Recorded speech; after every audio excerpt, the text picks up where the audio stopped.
Okay, y'all. So there's been a lot going on since yesterday, and I didn't even have a chance to put my last video up because there's been so much going on since yesterday, uh, since I made that video. But this morning, I guess, we all woke up to the news that Israel has hacked into Hezbollah's.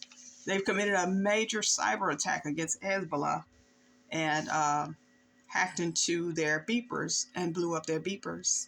And so far, 5,000 people have been injured as a result. 5,000 Hezbollah members have been injured as a result of that cyber attack. They said there's been so far about 400 people dead and 5,000 injuries. And they said about 500 have lost their eyes because those beepers blew up. But Israel right now is trying to recruit African migrants to join their military in exchange for approval of their applications to become permanent residents. So I thought that was interesting that they're trying to expand their military with African migrants because they were trying to eject or evict Ethiopians and Africans out of Israel a couple of years ago. But yeah. Russia has expanded its military to 1.5 million soldiers now, making it the second largest military in the world behind China. So Russia and China and Iran and North Korea are gearing up for some major serious warfare. Yeah, so that's what's happening on as far as the war front right now. Oh, and Ukraine just hit Russia, attacked a Russian military base and killed 50 Russians. So that was a mass casualty event, the most recent one, as of the reports that I'm reading. It could be more, but it's so hard to keep up because everything just keep happening every day. But this last attack that Israel put on Hamas, this whole cyber attack thing, that was some gangster stuff. I didn't even know people still use beepers, to be honest. But yeah, they blew up those beepers, and those beepers have caused some deaths and injuries that you won't believe. I think it's 5,000 and counting. And then every time you turn around, if you're on Telegram, your alerts is going off saying now the injury count is up to 5,000, 4,000, blah, blah, blah. It just keep going up and up and up. So I don't know how many of those beepers have been detonated, but they're going off by the hour, and the report is just going up higher and higher. In the meantime, the United States has deployed air military and missiles to Shemaya Island in Alaska, near Russia. So the U.S. is gearing up for something too. We don't know about it. It's just that we'll be reading about it and hearing about it in the media once they do whatever they're going to do. But they're gearing up for something because why are they deploying military and missiles over to Alaska near Russia? It's something about to go down. Facebook has banned several Russian media, state-ran media networks because they said that they're trying to conduct influencer operations over here, and they said they're trying to ban them because they're trying to go undetected on the platform. So Facebook is just flat out banning them because they said they're using deceptive tactics to conduct influence operations. Ukraine, I already talked about Ukraine. They're putting together a package for Ukraine. So they're probably going to give them some more weaponry, some long-range missiles to go on inside of Russia. That's what I think that they're probably going to do. Give them some long-range missiles. And yeah, they're cooking up something. And that's why America's deploying those ships over there close to Russia. Down in Lisbon, Portugal, they got wildfires raging out of control. So far, 3 firefighters and 4 civilians have been killed, unfortunately. It's causing major evacuations of the, cities and towns there. I'm just wondering, what was the source? I need to go and what's the source of those wildfires? But yeah, they're raging out of control in Lisbon, Portugal. Um, Also down in Lisbon, which they said is a rare occurrence, a 12-year-old boy was arrested because he stabbed 5 of his classmates, 5 students and a teacher. Luckily, no one died, um, but he has been detained and he is in custody. But they said that hardly ever happens in Portugal. So thank the Lord nobody died this time. But here in the States, in Florida, an 11-year-old boy, an 11-year-old has been arrested and is in custody because he showed up to his middle school with guns and knives. And the way that the police were tipped off and the way he was caught was because he participated in some type of Facebook chat with other students. And I guess he told them his plans that what he was going to do that day. And one of the students had sense enough to alert the authorities. So I guess they waited until the boy got to school and they arrested him, took him into custody. They searched his home and found that he had more guns and knives and magazines and stuff. So the sheriff he was so mad and he was just so upset about all of it that he posted the boy's picture to shame his parents into raising the boy better. Because the sheriff says that if you had raised your son better and you took more care, first of all, how does a child have access to all of this weaponry? He's only 11 years old. Where does he get it from? Where does he get the money to buy it from? So the sheriff knew that there's some adults up in there who were acting very recklessly and carelessly by allowing this child access to all of these weapons to carry out such violent acts. And what is going on in the household that would make this child want to put it in his heart to go and commit such violent acts? What's going on at school? Is the boy being bullied? Is in his neighborhood, at his school?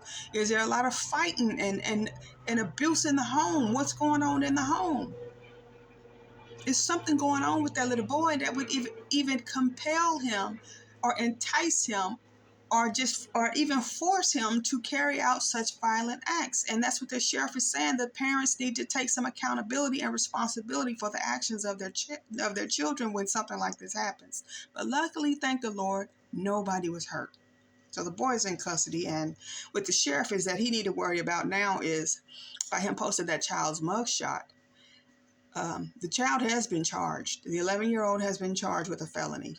But did they charge him as an adult or did they charge him as a juvenile? Because if they charged him as a juvenile, then that sheriff should not have released that boy's mugshot. And the parents might try to sue him for that, unfortunately. But I know the sheriff meant well. And he's being praised by the public for doing that because he said these parents got to take responsibility for things like this. So, yeah, I hope they get the boy the help that he needs because at 11 years old and doing stuff like that, something seriously is going on somewhere. Yeah, but that's just sad. It's just they're getting younger and younger. There have been 3 earthquakes. No, there's been 5 earthquakes recently. Since last night and this morning, there's been 5 earthquakes. There was a 5.1 earthquake that happened in near Midland, Texas. Excuse me. There's been a 5.1 earthquake near Midland, Texas. There's been a 3.7 earthquake near San Antonio. There's another 3.5 earthquake that happened near San Antonio. There has been 2 earthquakes near Petrolia, California. One was a 3.5 and another one was a 3.2 that happened like 45 minutes after that first one. So there's been like 5 earthquakes recently. So this stuff is, you got floods in Europe, you got earthquakes and wildfires over here, and some flooding over here, I think in North Carolina. You got tsunamis and typhoons over in India and Asia, massive flooding over in Africa.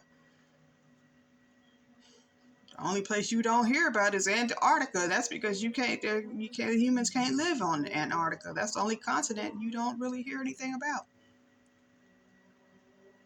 I didn't hear too much about Australia. There's not much going on down there as far as natural disasters, I don't think. But all these 7 continents, there's just so much stuff going on. I don't like to talk about celebrities and entertainment too much because I feel that it's a distraction. But I will talk about this case because I want this to be a cautionary tale of, for people, we need to just use this story as a cautionary tale of people who look at celebrities and think that they have it so much better than everybody and everything in their world is just so glamorous and people covet and envy what they have and stuff, and you shouldn't feel that way because you don't understand that those celebrities, people who are successful in the evil entertainment industry, if you, in order to survive, in order to be successful in that entertainment industry, you have to partake in the activities of the devil. You have to do the work of the devil. It's hard to sustain a career or have a successful career or earn a substantial amount of money, and achieve fame and fortune without partaking in satanic activities. That's just the way it is. So if you got somebody, I'm getting beard whiskers, but if you got somebody that is striving to be a part of that entertainment industry, you need to let them understand that there is a heavy price that comes with that lifestyle. And not just with Sean Diddy Combs, you got the Sean Combs, you got the Jay-Z's, you got the Kanye's, you got the Beyonce's, the Rihanna's, you got the Kardashians. If you think about all that, how did the Kardashians get to where they are? How did they get to where they are? Ask yourself that. And do they have the respect of the general public? There's a difference between having fans and having people that genuinely respect you as a human being. And any time that you sell your self-respect for millions and billions of dollars, that is nothing to envy, trust me. You sell your soul for that stuff. And the average man or human being's lifestyle is only 50, 60, 70 years. Some of us, if we're lucky, we live to get 80, 90. That's not a very long time compared to eternity. And so whatever you do in this lifestyle is going to affect where you spend eternity. And a lot of those people, look at the rock stars, those aging rock stars like Mick Jagger, the Rolling Stones, and people like that. They perform, they're rock stars from the time they're late teens, early teens to like Mick Jagger and the Rolling Stones are 70 and 80 years old. Elton John, 70 and 80 years old. And they're still doing the same thing. It's like these people got to sell their souls and do that for the rest of their lives till they die. They have to serve Satan until they die to keep what they have. And the lifestyle, the debauchery that they partake in to maintain that lifestyle is something that out of a novel or something, you couldn't fathom some of the things that these people have to do. That eyes wide shut stuff, that stuff is real. And the thing with this Puffy Combs case is this, and with the Harvey Weinsteins and the Epsteins and the R. Kellys and things like that, a lot of those so-called victim plaintiffs partook in that stuff willingly. So the RICO and sex trafficking charges, they're recommending that, he gets held without bond. They're going to take all the man's money. Can you imagine the havoc that is wreaking on his children? How their lives have been affected behind all of this stuff. Look at the Kardashian children. She got to worry about her kids going online one day and seeing her porn tape with Ray J. You explain that to your children. This is how we got all this. This is how we got this mansion. This is how people know us. This is how people do this, that. You got to explain to your kids one day what you did to get to where you are. And then if you're the father of a child, and it's like, Dad, Mom is a whore. Why did you pick Mom to have me with? My mom's a prostitute.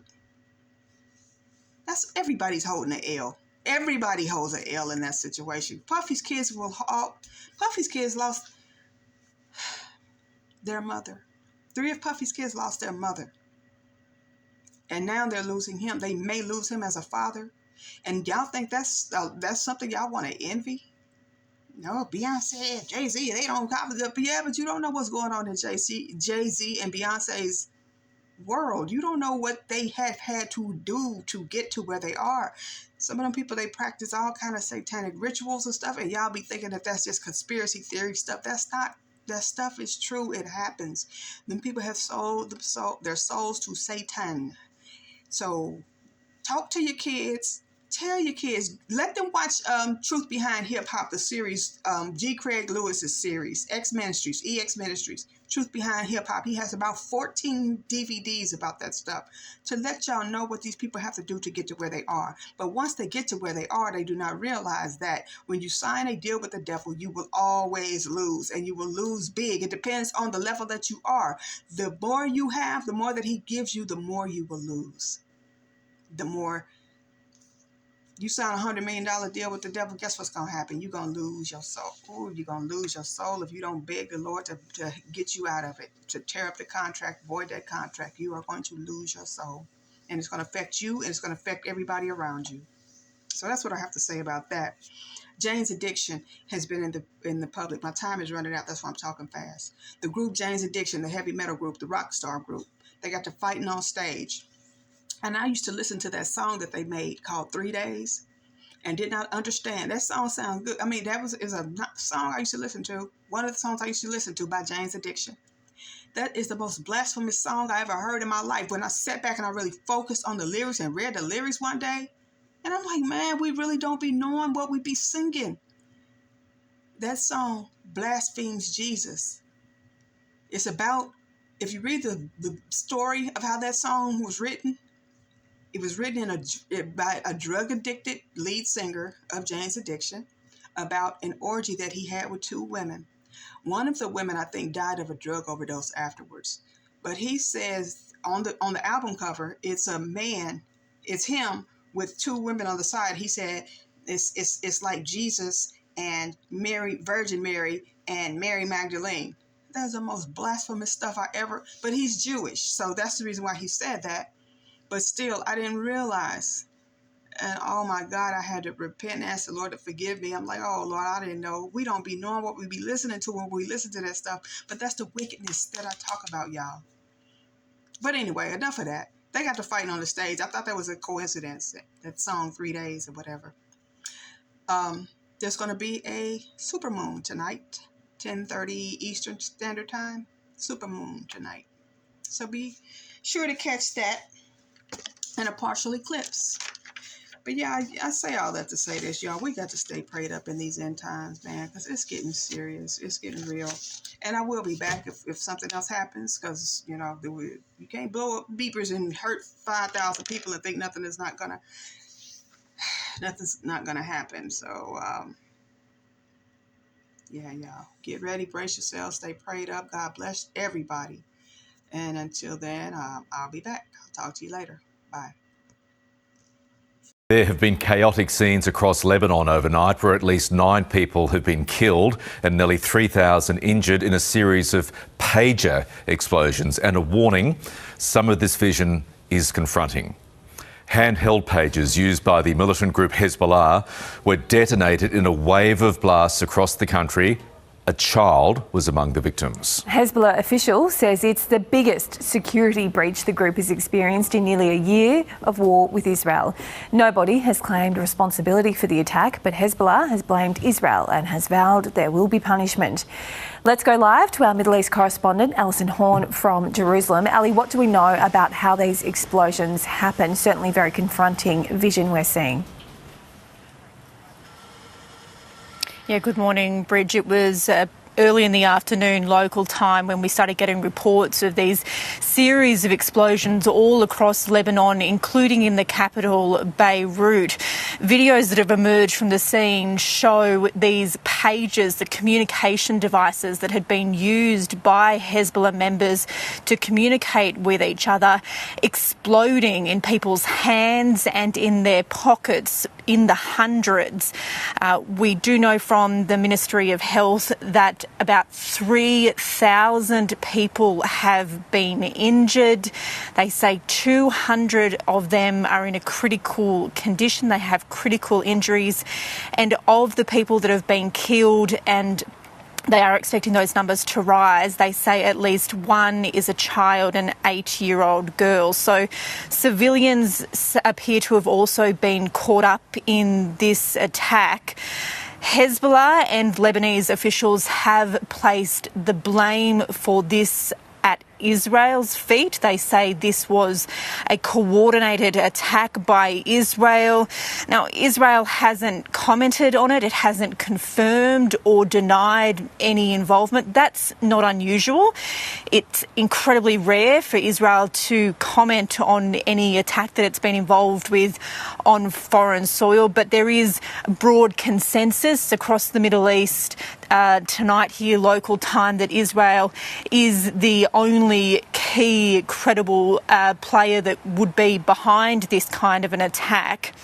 We don't know exactly how this has happened. There are reports in Arab media that Israel has somehow managed to infiltrate the supply line of these pages and plant little explosive devices on the batteries before they were delivered to Hezbollah and Hezbollah members a couple of months ago, and somehow they have been able to be remotely detonated today. Hezbollah says that it is launching a major investigation, but given how heightened tensions are already between Hezbollah and Israel, this is being seen as a major escalation here. Absolutely. So, Ali, what's it going to mean for an already very tense situation between Israel and Hezbollah? Well, it's being seen as a real bold but also quite a significant attack. The key questions are, what is the purpose of such an attack and what really now will be the response and the retaliation?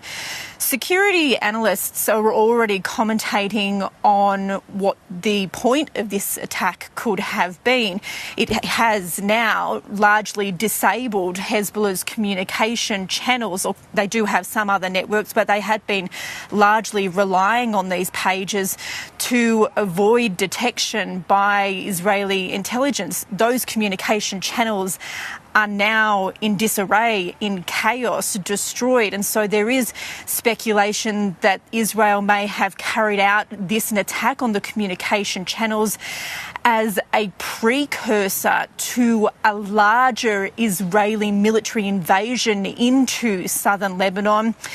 Other security commentators are saying this is Israel trying to flex and show its military might and its intelligence might, trying to in a sense, provide a deterrence to Hezbollah, because over the last year, during the Israel-Gaza war, we have seen this conflict on Israel's northern border, on Lebanon's southern border, between Israel and Hezbollah, tit-for-tat rockets and missile and drone attacks over the last 12 months that have been gradually increasing in intensity. And in just the last few days, there has been a change in the rhetoric in Israel towards a suggestion that Israel might be launching some major military offensive inside Lebanon. So right now there is a lot of fear in a lot of parts of the Middle East as to what is to come. Hezbollah says it will be retaliating. We don't know what that retaliation will look like, keeping in mind that Hezbollah has some incredibly powerful weaponry, long-range missiles that can reach deep into Israeli territory. So a lot of fear at the moment, and although Israel hasn't changed any of its security warnings for residents across the country, the military says it is now on high alert.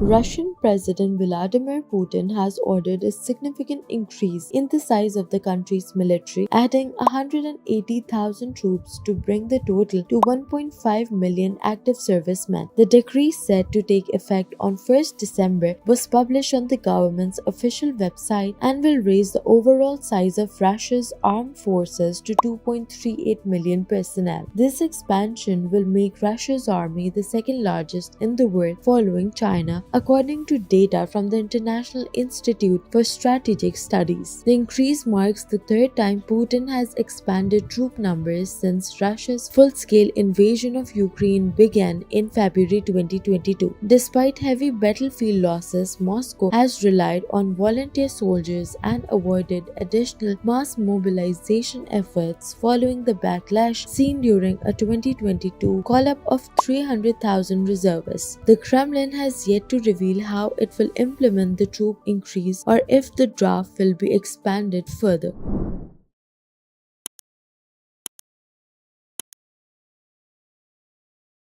Friends, hello everyone. There is excellent news from the Donetsk direction, namely fighters of the Unmanned Aerial Vehicle Complex, Arkan, together with the 108th Separate Mountain Assault Battalion and fighters of the 10th Mountain Assault Brigade, successfully carried out an operation to destroy Russian soldiers gathered in a house in the village of Vesyoloy. Before watching this news, subscribe to the channel, click on the bell, and write any comment so that more people can see this video. First, Ukrainian intelligence officers noticed movement near the house where Russian soldiers were entering, including wounded soldiers whom their comrades were helping to shelter.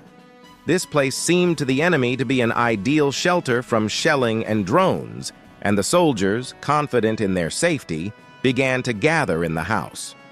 But the Ukrainian fighters knew perfectly well that this moment could not be missed. They waited until all the soldiers were inside, and then the main participant of this FPV kamikaze operation entered the scene.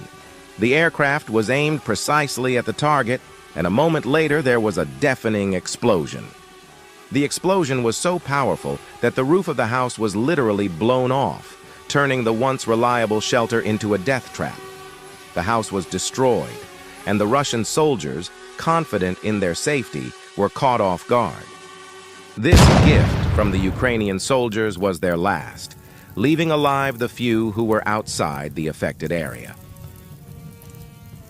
There has been an earthquake in West Texas. It happened just before 8 o'clock tonight near the town of Ackerley in Martin County, northeast of Midland.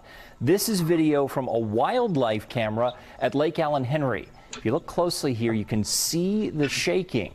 According to the U.S. Geological Survey, the quake was of magnitude 5.1, which the USGS described as notable. The Lubbock Avalanche Journal reports that's the 7th strongest quake in Texas history.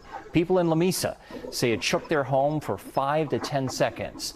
The Martin County Sheriff's Office tells us they've had no reports of damage, but a lot of people on social media say they felt it. School threats on the rise across the state. Now, one Florida sheriff is making a stern warning to kids and their parents. In Broward County, 9 students have been arrested for making violent threats to schools since August. Local 10's Cody Weddle is live in Fort Lauderdale at the Broward School Board building with more on how authorities are stepping up to take action. Cody. And Nicole, this Florida sheriff today, very candid and direct to say the least about this ongoing problem. And this is a problem we're seeing here in South Florida as well. You know, this is absolutely out of control, and it ends now. Since parents, you don't want to raise your kids, I'm going to start raising them. You think it's a joke, you're going to find your in handcuffs. Volusia County Sheriff Mike Chitwood not holding back Friday, warning parents and students alike about making threats against schools. For the little bastards out there to think this is funny, ha ha ha, I'm going to get on social media, you ain't that smart.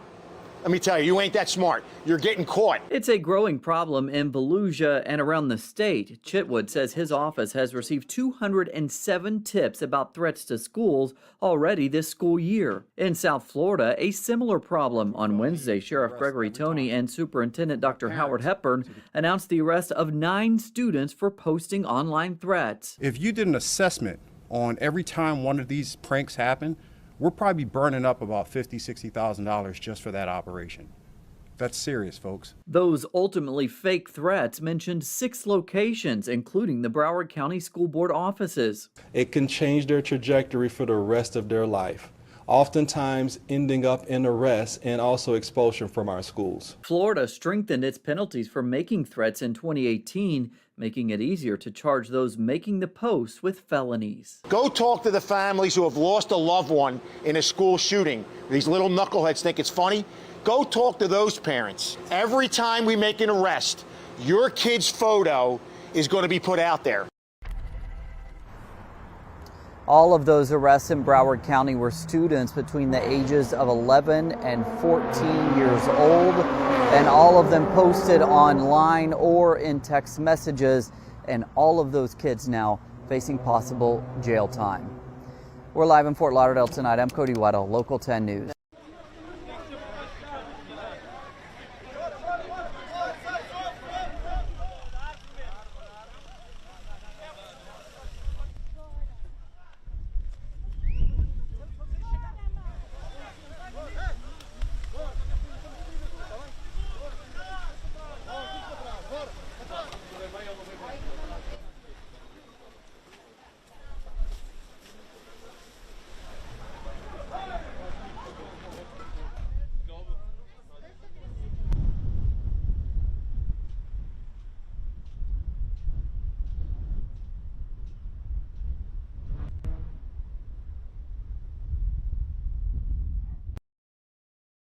Facebook owner Meta announced on Monday that it is banning Russian state media from its platforms.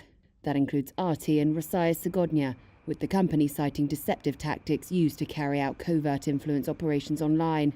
The ban marks a sharp escalation from the world's biggest social media company against Russian state media. Until now, Meta only limited ad capabilities and reduced the reach of their posts. In a statement, Meta said, quote, "After careful consideration, we expanded our ongoing enforcement against Russian state media outlets. Rossija Zagodnya, RT and other related entities are now banned from our apps globally for foreign interference activity." It also said enforcement of the ban would roll out over the coming days. Meta's apps also include Instagram, WhatsApp and Threads.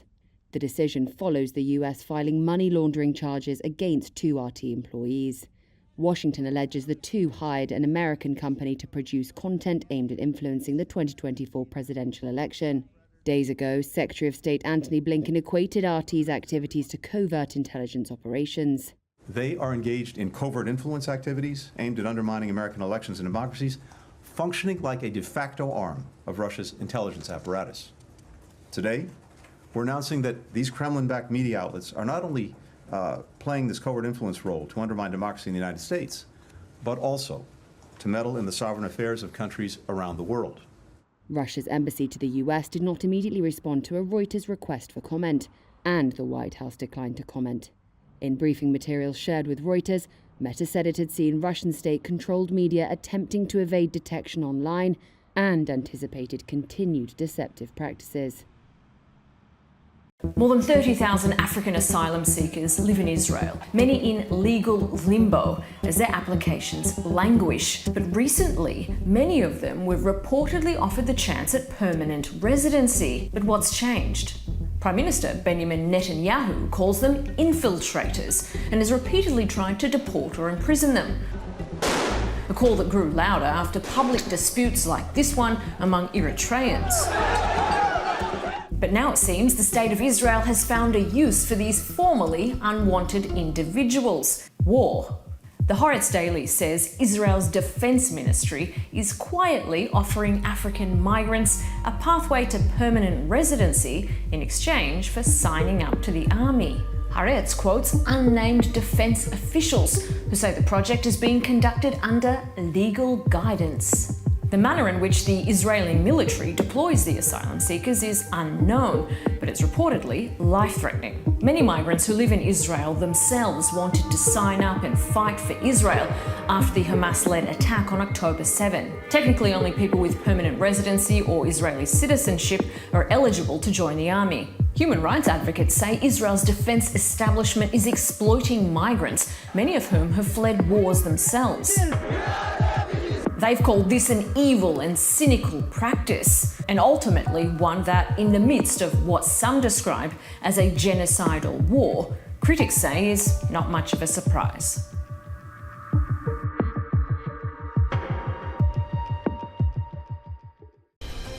And off the top at 5:30, breaking developments in the federal case against music mogul Sean Diddy Combs. After pleading not guilty following his arrest in New York, a judge rules no bond.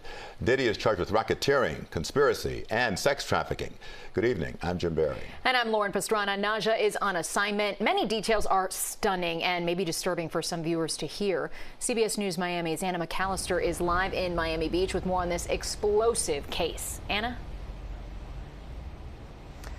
Lauren, Jim, Diddy won't be here at his Star Island home or any of his properties for quite some time. According to investigators, they found a wealth of evidence here in Miami and in his LA homes back during those raids in March. And according to prosecutors, they say that Diddy coerced his victims to fulfill his sexual desires and to protect his reputation. Music mogul Sean Diddy Combs now facing several serious federal charges. Sean Combs led and participated in a racketeering conspiracy that used the business empire he controlled to carry out criminal activity, including sex trafficking, forced labor, kidnapping, arson, bribery, and the obstruction of justice. The 3-count indictment comes after numerous lawsuits accusing Diddy of sexual assault and battery, and months after the surveillance video from 2016 was released of him beating his former girlfriend Cassie Ventura in a Los Angeles hotel. In March, federal agents raided both Diddy's Miami and Los Angeles homes, and prosecutors say they found evidence of freak-off sex parties where victims were allegedly forced to participate. They seized firearms and ammunition, including 3 defaced AR-15s and a large capacity drum magazine. They also seized evidence of the freak-offs, electronic devices that contain images and videos of the freak-offs with multiple victims.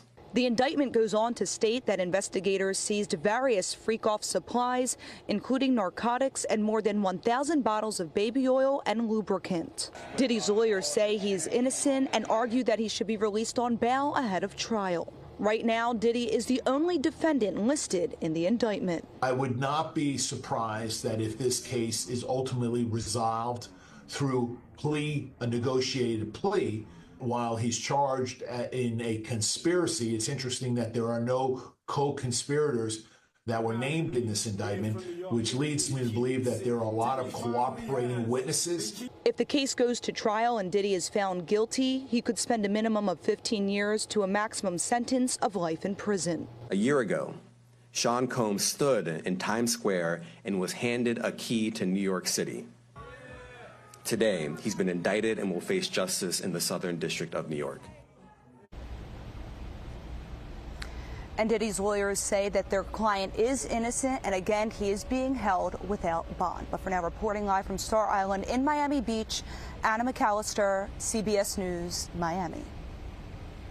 22 this morning. No word on any damage or injuries, but it comes after last week's 4.7 earthquake, which had several aftershocks that came after it. That was in the same area that was felt across Southern California. Hello, I'm Mark Brown. Get more great ABC7 content by clicking the subscribe button for our YouTube channel and download the ABC7 Los Angeles streaming app on Fire TV, Android TV, Apple TV, and Roku to watch on your TV. Tonight, it's the second supermoon of 4 that we'll see this year. The moon is going to appear 14% larger, 30% brighter, and there's also going to be a lunar eclipse tonight coming up this evening across the area. Starting at 8:41, maximum eclipse will occur at 10:44. Now, what you'll see is a dark shadow covering about 8% of the top of the moon. That partial eclipse is going to end by 11:16 tonight, so get out there and check that out. Again, you don't need any special glasses or anything to view it, unlike a solar eclipse. We have a dozen counties under burn bans across central Indiana due to the fact that we're so warm and so dry across the area, urging everyone to be very careful and avoid those open fires. Over the next 4 days, the heat is going to stick around. We'll find our temperature running about 10 degrees above average on through the weekend. And yeah, we're not done with the 90s, not just yet. The good news is humidity is going to stay comfortable on through Friday. You'll notice it a little bit more humid coming up over the weekend. For tonight, we'll cool low temperatures down in the 50s and 60s across the state. so a warm night coming our way, and we'll get a full day of sunshine across central Indiana for tomorrow, and those sunny skies are going to allow for another nice warm up, so temperatures tomorrow are going to be warmer than they were today. We'll be in the middle and upper 80s tomorrow afternoon, as warm as 89 for the high temperature in Bloomington. In the forecast overnight, we'll stay with a clear sky. You can check out the full harvest supermoon down to a low at 62, and during the day tomorrow, the high at 88, a cloudy, make that a sunny warm day, barely a cloud in the sky. And the 7-day forecast, 89 on Thursday, then back in the 90s with sunshine on Friday and Saturday. We'll see a few more clouds as moisture starts building in the atmosphere over the course of the weekend, especially on Sunday. You'll notice a few more clouds around, and finally by Monday and Tuesday, we'll see a chance for a few widely scattered showers and maybe a storm.